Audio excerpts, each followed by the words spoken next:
আসসালামু আলাইকুম দর্শক। ভারত এবং পাকিস্তান ব্রিটিশ থেকে স্বাধীনতা পেয়েছে 1947 সালের 14 এবং 15 আগস্ট মিলে। সেই সময় থেকে ভারত এবং পাকিস্তানের সম্পর্ক হচ্ছে সাপে নেউলের মতো অবস্থা। সাপ এবং বেজি যে একটা অবস্থা, সেরকম অবস্থায় বিদ্যমান আজ অবধি। 1971 সালে বাংলাদেশ, পূর্ব পাকিস্তান, সাবেক পূর্ব পাকিস্তান তথা বাংলাদেশ স্বাধীন হয়ে গিয়েছিল পাকিস্তান থেকে। সেটাও ভারত কামিয়াব হয়েছিল পাকিস্তানের সামরিক এবং বেসামরিক নেতৃত্বের ভুল সিদ্ধান্তের কারণে এবং নিপীড়নের কারণে। যাক, সেই দিকে আমি যাচ্ছি না। এখন বর্তমানে ভারতের কিন্তু পহেলগাম ইস্যুতে পাকিস্তানের সাথে যে ভারতের একটা সংঘাত হয়ে গেছে, ভারত রাতের আধারে আক্রমণ করে বসছে পাকিস্তানকে। সেখানে পাকিস্তান তার প্রতি উত্তর দিয়েছে একদিনের মাথায়। ভারত মাদ্রাসা, মসজিদ এবং বেসামরিক স্থাপনায় আঘাত করেছিল রাতের আধারে বিনা নোটিশে। পাকিস্তান বলেছিল, যদি পেহেলগামে আমরা দোষী হই, তোমরা একটা নিরপেক্ষ জাতিসংঘের মধ্যে তদন্তের ব্যবস্থা করে আমরা যদি দোষী হই তখন একটা ব্যবস্থা হবে। কিন্তু ভারত নরেন্দ্র মোদী সৌদি আরব থেকে এসেই সরাসরি দোষ দিয়ে ফেলেছে ভারতকে এবং অ্যাটাক করে বসেছে রাতের আধারে। নরেন্দ্র মোদী হয়তো বুঝতে পারে না যে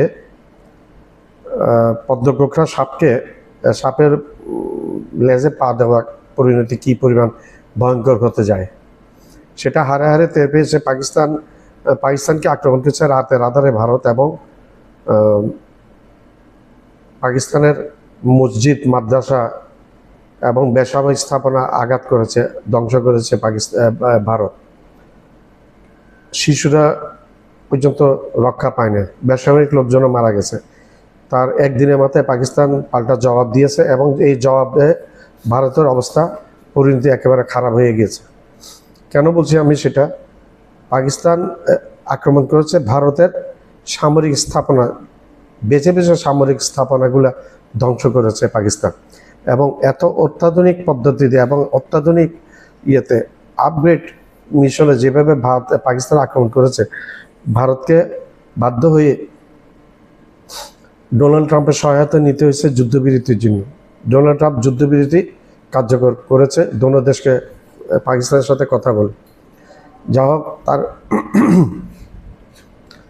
এখন ভারত মনে করে, ভারতের সেনা উপপ্রধান জেনারেল সিং মনে করে ভারত এখন একটি দেশের সাথে, পাকিস্তানের সাথে যুদ্ধ করেন। পাকিস্তানের পিছনে আরও দুইটি অদৃশ্যমান শক্তির সাথে ভারতকে যুদ্ধ করতে হয়েছে, যেটা পেহেলগাম ইস্যুতে যুদ্ধের মধ্যে পরিষ্কারভাবে বোঝা গেছে। এবং সেটা হচ্ছে চীন পাকিস্তানের প্রায় 81% অস্ত্র সরবরাহ করে গণচীন। তো এই চীন পাকিস্তানের এই পেহেলগাম ইস্যুতে যে যুদ্ধটা হয়েছে, যুদ্ধতে চীন যে অস্ত্রগুলো দিয়েছে নতুন, এই অস্ত্রগুলো পাকিস্তান ব্যবহার করেছে এবং চীন সেটা এক ধরনের সফল পরীক্ষার মতো করেছে তাদের অস্ত্রের কার্যক্ষমতা। আর 81% অস্ত্র চীন দিয়ে থাকে। এর মধ্যে তুরস্ক পিছন থেকে পাকিস্তানকে সহায়তা করেছে বাইরেক্টর ড্রোন এবং টেকনোলজি। চীন পুরোপুরি আপগ্রেড টেকনোলজি দিয়েছে পাকিস্তানকে, যাতে পাকিস্তান খুব সহজে ভারতকে কাহিল করে ফেলেছে। তুরস্ক পাকিস্তানের পিছনে ছিল এবং পাকিস্তানকে শোনা যায় সৈন্য এবং অস্ত্র দিয়েও সাহায্য করেছে। তো সেটা ভারতের অভিযোগ। যা হোক, এখন ভারত যদি বুঝতে না পারে সেটা ভারত যদি পাকিস্তান আক্রমণ করবে, শুধু পাকিস্তানের সাথে যুদ্ধ করবে না ভারতকে মনে রাখতে হবে, এখন বাংলাদেশও কিন্তু ভারতের পক্ষে নাই। বাংলাদেশের মানুষ আগে শেখ হাসিনা থাকতে এই বাংলাদেশকে কররাজ্যে পরিণত করে রেখেছে, এখন বাংলাদেশ পাকিস্তানের পক্ষে নেই, যার কারণে ভারতের পক্ষে নেই বাংলাদেশ। এখন ভারতের পক্ষে বাংলাদেশ নেই, যার কারণে বাংলাদেশের ব্যাপারে ভারতকে মাথায় রাখতে হবে। বিশ্বযুদ্ধের ভার কাঁধে বয়ে বেড়াচ্ছে ভারত। পশ্চিমে পাকিস্তানের সঙ্গে চিরাচরিত বিদ্বেষ আর উত্তরে চোখ রাঙাচ্ছে চীন। এই দুই পাশ সামলাতে ব্যাপক এক চাপে পড়েছে দিল্লি। চীন ও পাকিস্তানের মতো সামরিক শক্তিধর প্রতিবেশীর সঙ্গে সম্পর্কের জটিলতা ভারতের কূটনীতিকে এক কঠিন পরীক্ষার মুখে দাঁড় করিয়েছে। সহাবস্থানের আশায় পথ চলা ভারতে এখন নীরব এক সংগ্রাম।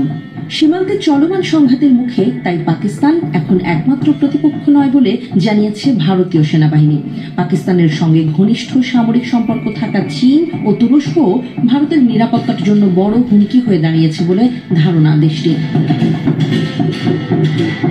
সম্প্রতি পাকিস্তানের বিরুদ্ধে সংঘাতের সময় এই বিষয়গুলো আরো স্পষ্ট হয়ে ওঠে বলে জানিয়েছেন ভারতীয় সেনাবাহিনীর উপসেনাপ্রধান লেফটেন্যান্ট জেনারেল রাহুল আর সিং। তিনি বলেন, পাকিস্তানের বিরুদ্ধে চালানো অপারেশন সিঁদুর থেকে আমরা গুরুত্বপূর্ণ কিছু শিক্ষা পেয়েছি। শুধু পাকিস্তানি নয়, চীন ও তুরস্কও এই সংঘাতে পরোক্ষভাবে যুক্ত। পাকিস্তানের 81% সামরিক সরঞ্জাম চীনের তৈরি। ফলে চীন পাকিস্তানকে একটি লাইভ ল্যাব হিসেবে ব্যবহার করছে, যেখানে তারা তাদের উন্নত সামরিক প্রযুক্তি বাস্তব পরিস্থিতিতে পরীক্ষা করছে।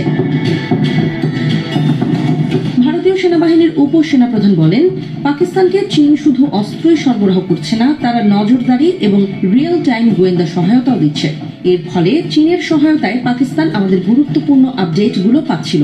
এদিকে তুরস্কও পাকিস্তানকে প্রযুক্তি ও পরামর্শ দিয়ে সহায়তা করেছে বলে জানিয়েছে ভারতীয় সেনা সূত্র। যখন দুই দেশের মধ্যে ডিজিএমও পর্যায়ের আলোচনা চলছিল, তখনও পাকিস্তান গুরুত্বপূর্ণ সামরিক তথ্য পাচ্ছিল চীনের মাধ্যমে। Stockholm international piece research institute অনুসারে 2015 সাল থেকে পাকিস্তানে $8.2 বিলিয়ন অস্ত্র রপ্তানি করেছে চীন। 2020 থেকে 2024 সালের মধ্যে চীন বিশ্বের চতুর্থ বৃহত্তম অস্ত্র রপ্তানিকারক হিসেবে উঠে আসে, যার 63% গেছে পাকিস্তানে। এর ফলে পাকিস্তান চীনের সবচেয়ে বড় অস্ত্র গ্রাহকে পরিণত হয়েছে।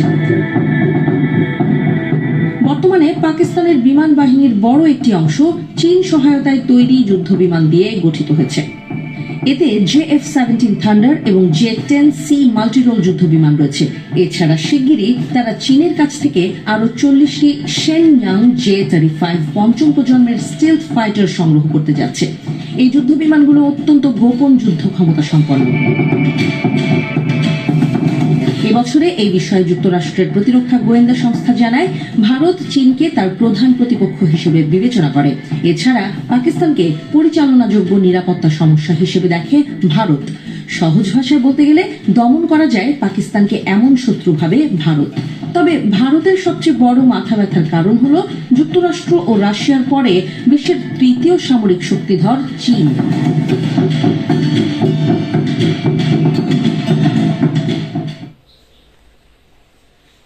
আমার চ্যানেলটা লাইক করবেন, শেয়ার করবেন, সাবস্ক্রাইব করবেন, বেল আইকনটা প্রেস করবেন।